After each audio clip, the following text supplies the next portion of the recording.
1 Kings chapter 10. The Queen of Sheba visits Solomon. When the Queen of Sheba heard about the fame of Solomon and his relationship to the Lord, she came to test Solomon with hard questions.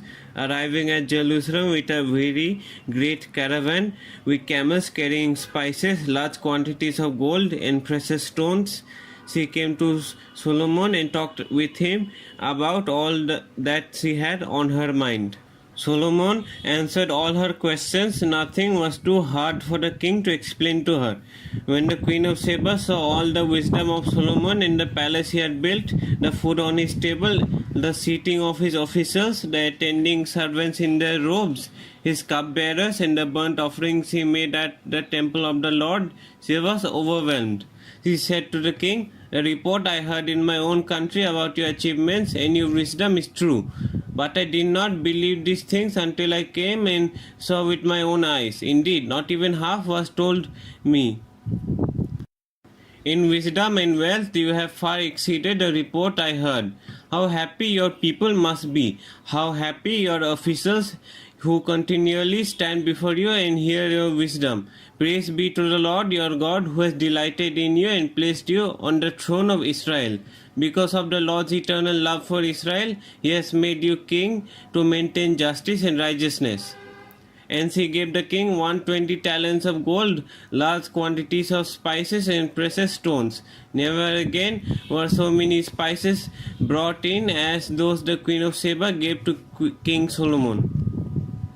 Hiram's ships brought gold from Ophir, and from there they brought great cargoes of almug wood and precious stones. The king used the almug wood to make supports for the temple of the Lord and for the royal palace, and to make harps and lyres for the musicians. So much almug wood has never been imported or seen since that day.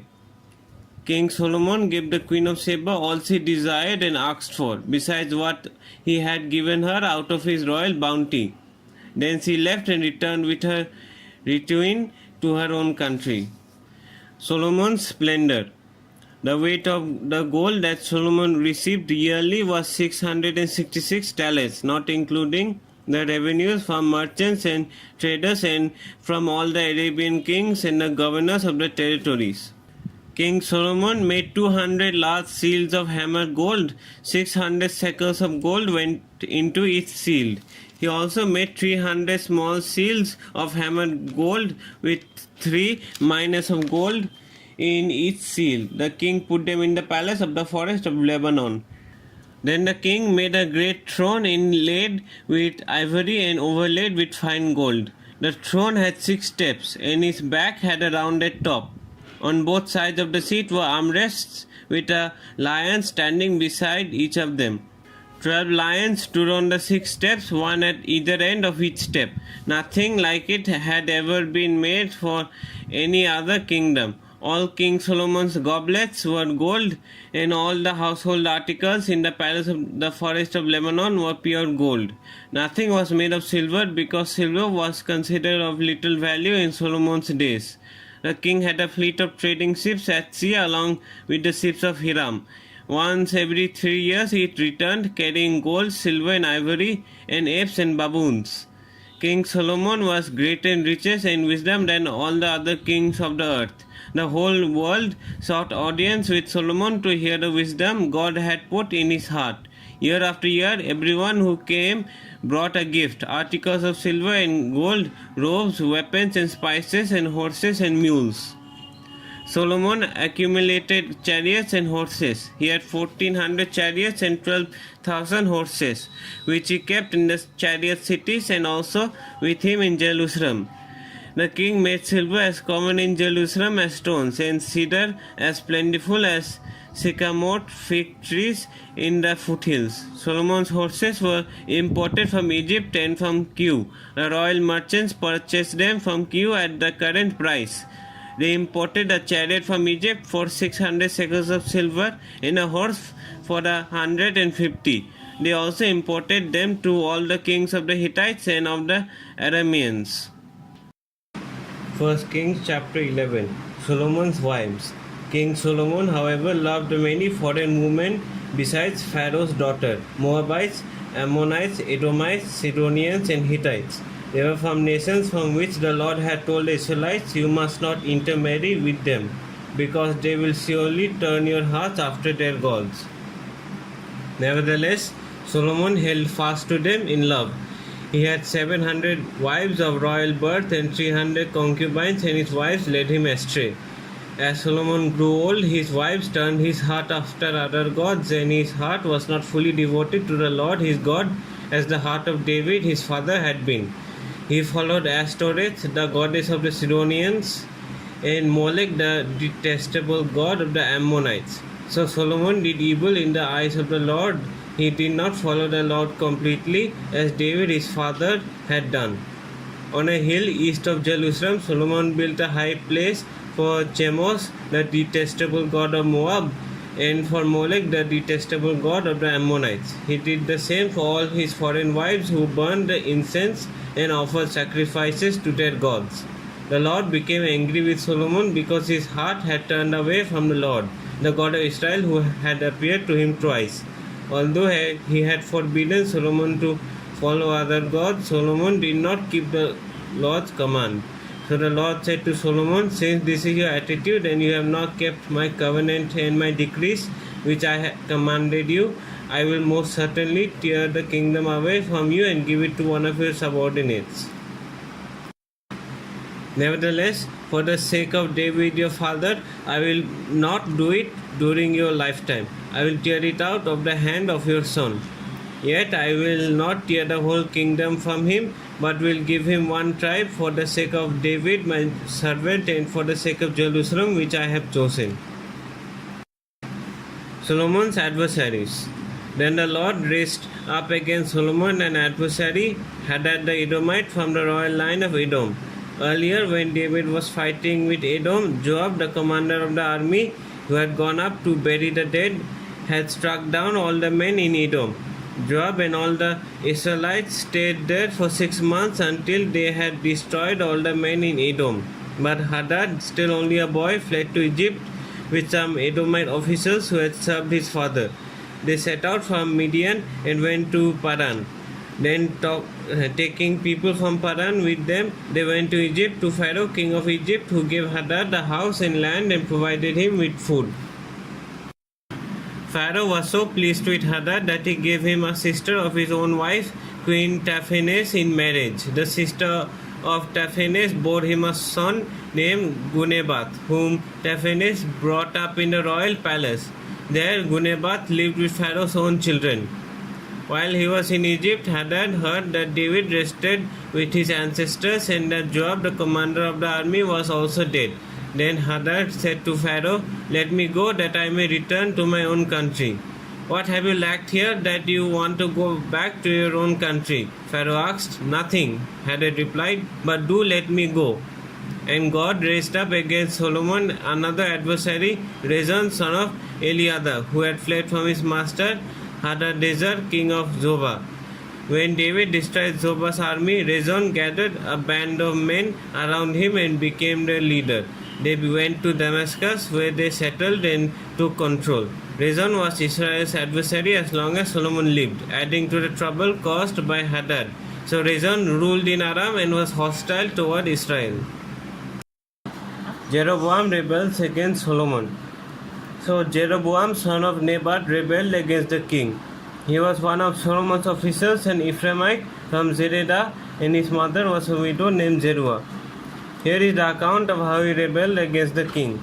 Solomon had built the terraces and had filled in the gap in the wall of the city of David his father. Now Jeroboam was a man of standing, and when Solomon saw how well the young man did his work, he put him in charge of the whole labor force of the house of Joseph. About that time Jeroboam was going out to Jerusalem, and Ahijah the prophet of Shiloh met him on the way, wearing a new cloak. The two of them were alone out in the country, and Ahijah took hold of the new cloak he was wearing and tore it into 12 pieces. Then he said to Jeroboam, "Take 10 pieces for yourself, for this is what the Lord, the God of Israel, says. See, I am going to tear the kingdom out of Solomon's hand and give you 10 tribes. But for the sake of my servant David and the city of Jerusalem, which I have chosen out of all the tribes of Israel, he will have one tribe. I will do this because they have forsaken me and have worshipped Ashtoreth, the goddess of the Sidonians, Chemosh, the god of the Moabites, and Molech, the god of the Ammonites, and have not walked in obedience to me, nor done what is right in my eyes, nor kept my decrees and laws as David, Solomon's father, did. But I will not take the whole kingdom out of Solomon's hand. I have made him ruler all the days of his life for the sake of David my servant, whom I chose and who obeyed my commands and decrees. I will take the kingdom from his son's hands and give you 10 tribes. I will give one tribe to his son, so that David my servant may always have a lamp before me in Jerusalem, the city where I chose to put my name. However, over all that your heart desires, you will be king over Israel. If you do whatever I command you and walk in obedience to me and do what is right in my eyes by obeying my decrees and commands, as David my servant did, I will be with you. I will build you a dynasty as enduring as the one I built for David, and will give Israel to you. I will humble David's descendants because of this, but not forever. Solomon tried to kill Jeroboam, but Jeroboam fled to Egypt, to Shishak the king, and stayed there until Solomon's death. Solomon's death. As for the other events of Solomon's reign, all he did and the wisdom he displayed, are they not written in the book of the Annals of Solomon? Solomon reigned in Jerusalem over all Israel 40 years. Then he rested with his ancestors and was buried in the city of David his father.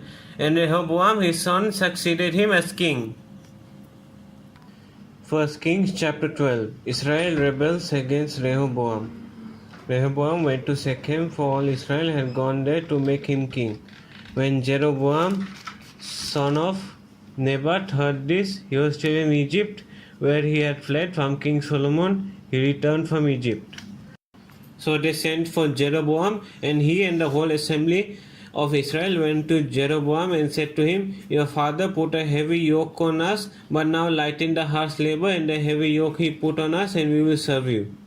Rehoboam answered, Go away for 3 days and then come back to me. So the people went away. Then King Rehoboam consulted the elders who had served his father Solomon during his lifetime. How would you advise me to answer these people? He asked. He replied, If today you will be a servant to these people and serve them and give them a favorable answer, they will always be your servants. But Rehoboam rejected the advice the elders gave him and consulted the young men who had grown up with him and were serving him. He asked them, What is your advice? How should we answer these people who say to me, Lighten the yoke your father put on us? The young men who had grown up with him replied, These people have said to you, Your father put a heavy yoke on us, but make a yoke lighter. Now tell them, My little finger is thicker than my father's waist. My father laid on you a heavy yoke, I will make it even heavier. My father scourged you with whips, I will scourge you with scorpions. 3 days later, Jeroboam and all the people returned to Rehoboam, as the king had said, Come back to me in 3 days. The king answered the people harshly, rejecting the advice given him by the elders. He followed the advice of the young men and said, My father made your yoke heavy, I will make it even heavier. My father scourged you with whips, I will scourge you with scorpions. So the king did not listen to the people, for this turn of events was from the Lord, to fulfill the word of the Lord had spoken to Jeroboam son of Nebat through Ahijah the Shilonite. When all Israel saw that the king refused to listen to them, he answered the king, What share do we have in David? What part in Jesse's son? To your tents, Israel, look after your own house, David. So the Israelites went home. But as for the Israelites who were living in the towns of Judah, Rehoboam still ruled over them. King Rehoboam sent out Adoniram, who was in charge of forced labor, but all Israel stoned him to death. King Rehoboam, however, managed to get into his chariot and escape to Jerusalem. So Israel has been in rebellion against the house of David to this day. When all the Israelites heard that Jeroboam had returned, they sent and called him to Israel and made him king over all Israel. Only the tribe of Judah remained loyal to the house of David. When Rehoboam arrived in Jerusalem, he mustered the whole house of Judah and the tribe of Benjamin, 180,000 able young men, to make war against the house of Israel and to regain the kingdom for Rehoboam son of Solomon. But this word of God came to Shemaiah, the man of God. Say to Rehoboam son of Solomon, king of Judah, to the whole house of Judah and Benjamin, and to the rest of the people, this is what the Lord says: do not go up to fight against your brothers the Israelites. Go home, every one of you, for this is my doing.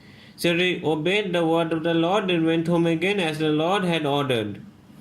Golden calves at Bethel and Dan. Then Jeroboam fortified Shechem in the hill country of Ephraim and lived there. From there he went out and built Peniel. Jeroboam thought to himself, the kingdom will now likely revert to the house of David. If these people go up to offer sacrifices at the temple of the Lord in Jerusalem, they will again give their allegiance to their Lord Rehoboam, king of Judah. They will kill me and return to King Rehoboam. After seeking advice, the king made 2 golden calves. He said to the people, it is too much for you to go up to Jerusalem. Here are your gods Israel, who brought you up out of Egypt. One he set up in Bethel and the other in Dan. And this thing became a sin. The people came to worship the one at Bethel and went as far as Dan to worship the other. Jeroboam built shrines on high places and appointed priests from all sorts of people, even though they were not Levites. He instituted a festival on the 15th day of the 8th month, just like the festival held in Judah, and offered sacrifices on the altar. This he did in Bethel, sacrificing to the calves he had made. And at Bethel he also installed priests at the high places he had made. On the 15th day of the 8th month, a month of his own choosing, he offered sacrifices on the altar he had built at Bethel. So he instituted the festival for the Israelites and went up to the altar to make offerings.